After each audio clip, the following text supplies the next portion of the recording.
que le chien est le meilleur ami de l'humain. Mais on oublie que le chien peut également mordre. Les chiens vont toujours essayer de nous prévenir avant de mordre.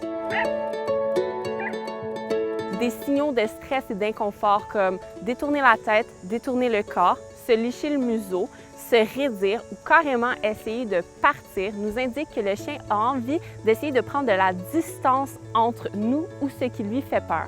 En forçant le chien à subir son inconfort, on se met dans une situation de morsure potentielle.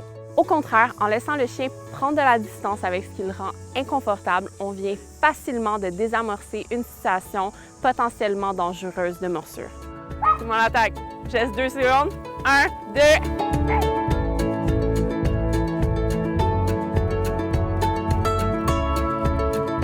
Si jamais vous ou votre enfant voulez flatter un chien, c'est important de suivre certaines étapes. Contrairement à ce qu'on pourrait croire, ce n'est pas tous les chiens qui apprécient se faire flatter.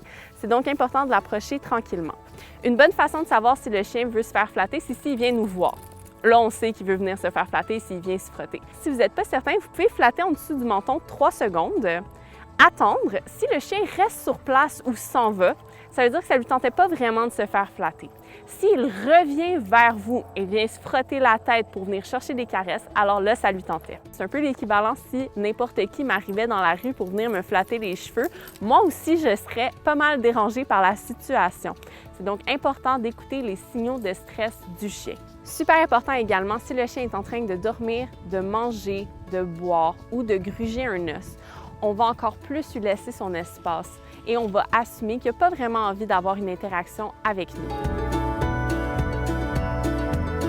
C'est important de savoir que 51% de toutes les morsures faites sur les enfants, selon l'Association des médecins vétérinaires du Québec, vont être initiées par le chien de la famille même.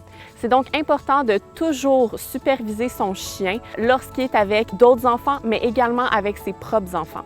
Aussi important à noter, c'est 30% de toutes les morsures qui vont être faites sur les enfants. C'est donc particulièrement important d'apprendre aux enfants les signaux de stress et les signaux d'inconfort du chien pour être capable de reculer et de prendre la distance lorsque le chien communique son inconfort.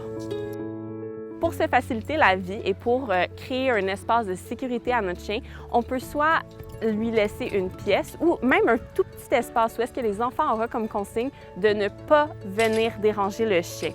Le chien va donc savoir que si jamais il est inconfortable, qu'il a besoin d'un moment de repos, il peut aller dans cette zone-là et que son besoin d'espace va être respecté. La majorité des morsures sont causées par la peur. C'est donc important d'être proactif et de prendre de la distance avec les personnes ou avec les autres chiens, par exemple en laisse si notre chien est inconfortable. C'est également important de toujours avoir son chien en laisse si vous êtes dans les espaces publics, à moins d'être à l'intérieur du parc à chiens, et de ne pas apporter de jouets ou de balles dans le parc à chiens s'il y a d'autres citoyens avec vous. C'est des façons faciles et efficaces de diminuer les risques de conflit.